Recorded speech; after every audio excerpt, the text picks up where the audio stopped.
मेरा मानना यह है कि मैंने शुरू से कहा और आज भी कह रहा हूं कि अंबेडकर से बड़ा संविधान को समझने वाला आज तक कोई फायदा नहीं हुआ ना पैदा होगा।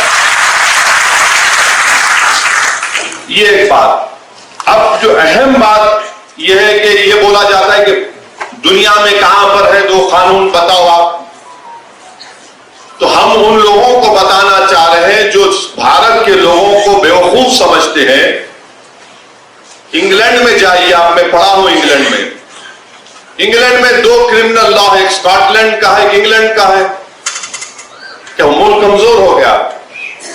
फिर बोलते नहीं यहीं पर तुमको पर्सनल लॉ है, नहीं, गलत। पड़ोस में श्रीलंका है, वहां पर पर्सनल लॉ है, श्रीलंका में। अच्छा, फिर आप दुनिया में बोलते कहां है बताओ।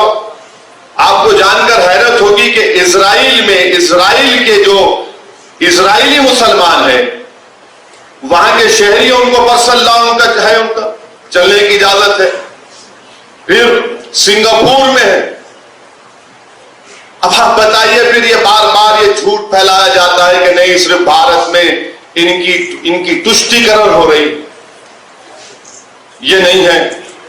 अब मैं आपके सामने जो बातें रखना चाह रहा हूं कि ये यूनिफॉर्म सिविल कोड से सबसे ज्यादा अगर तकलीफ होगी तो हमारे हिंदू भाइयों को होगी। और वो क्यों होगी मैं बताता हूं आपको। मैं कानून का हवाला देकर, क्योंकि बहुत सी बातें कही गई हैं, मैं कानून का हवाला देकर हमारे हिंदू भाइयों को और बहनों को पैगाम देना चाहता हूं कि आपको एक सहूलत दी गई है। हिंदू मैरिज एक्ट 1955 में सेक्शन 5, सबसेक्शन 4 और सबसेक्शन 5 में, उसमें यह कहा गया कि शादी उन लोगों में नहीं हो सकती जिनमें सपिंदा रिलेशनशिप हो, मगर आगे जाकर कहा गया however there is an exception carved out if there is a custom or usage। यानी आप इन माने अगर आपके हिंदू भाइयों में है कि अगर उनके वालिद के 7 नस्लों में और मां की तरफ से 5 नस्लों में कोई रिश्तेदार है तो शादी नहीं होगी, मगर उसका एक्सेप्शन दे दिया, यानी उसका एक्सेप्शन उनको दे दिए। अब आप ये एक्सेप्शन खो देंगे, क्योंकि जब यूनिफॉर्म सिविल कोड अगर आएगा तो एक्सेप्शन कैसा मिलेगा आपको? अगर आपका कस्टम है तो फिर मेरा भी कस्टम है, याद रखिए आप। तो यकसानियत कैसा होगा? अगर पैदा करना है तो कैसा होगा? ये आपका नुकसान होगा। दूसरा सेक्शन 7 है ceremonies of Hindu marriage act का, कि आप अपनी शादी अपने कस्टमरी राइट्स के तहत, यानी आपके जो रिवायती है उसके तहत आप करें। यूसीसी आएगा तो सेक्शन 7 चला जाएगा। सेक्शन 29 सेविंग्स का क्लॉज है, वो चला जाएगा। और सेक्शन 2 सबसेक्शन 2 है जो शेड्यूल्ड ट्राइब्स को एग्जेम करता है, उनको ये कहा जाता है, उसमें कहा गया कि Hindu marriage act scheduled tribes पर अप्लाई नहीं होगा, तो फिर ये हमारे शेड्यूल्ड ट्राइब भाइयों का भी नुकसान होगा। फिर सेक्शन 3 का डेफिनेशन है जिसमें ये बताया गया कि कस्टम एंड यूसेज क्या है, वो आपसे चला जाएगा हमारे हिंदू भाइयों से। और तमिलनाडु के हमारे हिंदू भाइयों को मैं कहना चाहूंगा कि Hindu marriage Tamil Nadu amendment act 1967, इसमें अंग्रेजी में पढ़ता हूं, सेक्शन 7 उस पर डाला गया 1955 के कानून में। क्या कहा गया? Introduce a special provision regarding Suya Mariyathai and Seerthirutha marriages, और उनके जो कस्टमरी रिचुअल्स हैं उसके तहत करेंगे। अब जब यूनिफॉर्म सिविल कोड लाया जाएगा तो आप इस चीज से महरूम हो जाएंगे तमिलनाडु में। फिर हिंदू सक्सेशन एक्ट पर आ जाइए आप।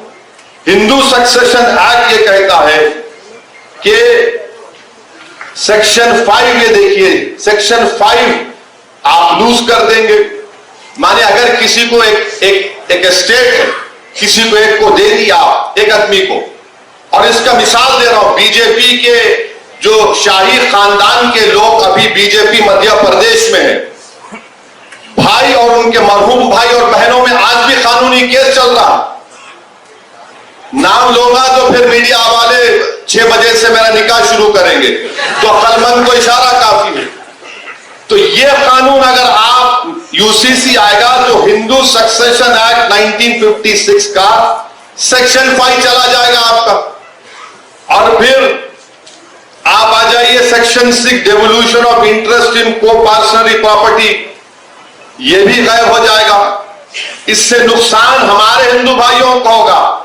क्यों होगा? क्योंकि जॉइंट हिंदू फैमिली में जो को पार्सनरी है वो ज्यादातर मिताक्षरा कानून पर है। अब मुसलमानों को यह समझने की जरूरत है कि हमारे हिंदू भाइयों में 2 स्कूल ऑफ थॉट है, दया भागा है, एक मिताक्षरा है। तो अब ये होगा तो फिर ये मिताक्षरा के स्कूल ऑफ थॉट से आप लोग महरूम हो जाएंगे। और फिर हिंदू अनडिवाइडेड फैमिली, यानी अगर कोई हमारे हिंदू भाई को सहूलत दी गई है, सिवाय सिर्फ हिंदू भाइयों को, कि वो अगर कोई बिजनेस शुरू करे, कारोबार, बोले हिंदू अनडिवाइडेड फैमिली में उनको टैक्स से रिबेट मिलता है इनकम टैक्स में। और अगर यूसीसी आएगा तो हमारे हिंदू भाइयों को 2015 का इनकम टैक्स का ये रिकॉर्ड बताता है कि 3065 करोड़ रुपया का उनको टैक्स रिबेट मिला। अब ये कैसा रहेगा फिर यूसीसी में? ये हमारे हिंदू भाइयों को सोचना पड़ेगा।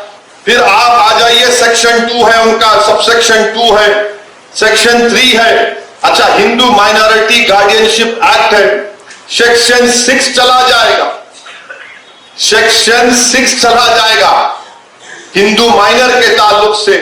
फिर Hindu adoption and maintenance act 1956 है, उसमें एक बात कही गई कि अगर आप किसी को एडॉप्ट करना चाहते हैं, गोद लेना चाहती हैं, तो कानून तो यह है कि आप किसी को गोद लेंगे जो जिससे शादी नहीं हुई। मगर यहां पर हिंदू भाइयों को एक एग्जेम्पशन दिया गया कि अगर आपका कस्टम है कि वहां पर किसी की शादी भी हो जाती तब भी आप उसको गोद ले सकते हैं, ये आप इससे महरूम हो जाएंगे। और 15 साल से ज्यादा भी है, अगर कस्टम है तो आप ले सकते हैं, आप उससे भी महरूम हो जाएंगे। तो ये बात समझने की जरूरत है। और अगर आरएसएस ये समझ रही है कि मुल्ला जी को निशाना बनाएंगे, तो भाई साहब आप हमारे नाम पे किसी और का नुकसान कर रहे हैं आप। और आप ये मत समझिए कि ये बातें सब नहीं निकलेंगी, निकलेंगी, आज निकल चुकी है, कल भी निकलेंगी। अब हमारे सिख भाई यहां पर बुजुर्ग बैठे हैं, उन्होंने अपनी तकरीर में अपने गुरु का फारसी शेर पढ़ा, मैं उनको आपको बताना चाह रहा हूं सर, इसमें आपका कैसे नुकसान होगा सिखों का। आपके पास 2012 में आनंद मैरिज एक्ट लाया गया, आनंद कराज, आपको सहूलतें दी गई सिखों की तहजीब और आपकी आइडेंटिटी को बरकरार रखने के लिए। अगर यूसीसी आएगा तो आनंद कराज चला जाएगा सर, आप समझिए इस बात को। मैं तो शुक्रगुजार हूं शिरोमणि गुरुद्वारा प्रबंधक कमेटी का, जिन्होंने साफ और वाज़ेह अल्फाज में कह दिया कि हम यूसीसी को कबूल नहीं करेंगे। आनंद कराज जो हमारे सिखों का एक मजहबी हिस्सा है, आप उससे महरूम हो जाएंगे। अच्छा, हमारे ईसाई आज बिशप साहब बैठे हैं, मैं आप you will agree with what I am saying कि हमारे सिखों में, हमारे ईसाई भाइयों में कई डिनोमिनेशन है, बैप्टिस्ट है, रोमन कैथोलिक है, और इनके लिए क्या करेंगे फिर आप? इनके लिए कैसा करेंगे? यूसीसी आएगा तो ये सब के सब अपनी अपनी तहजीब को, अपने अपने मजहबी रसूमात से इनको महरूम कर देंगे। अच्छा, कैथोलिक चर्च में, correct me sir if I am wrong, Catholic Church makes a distinction between civil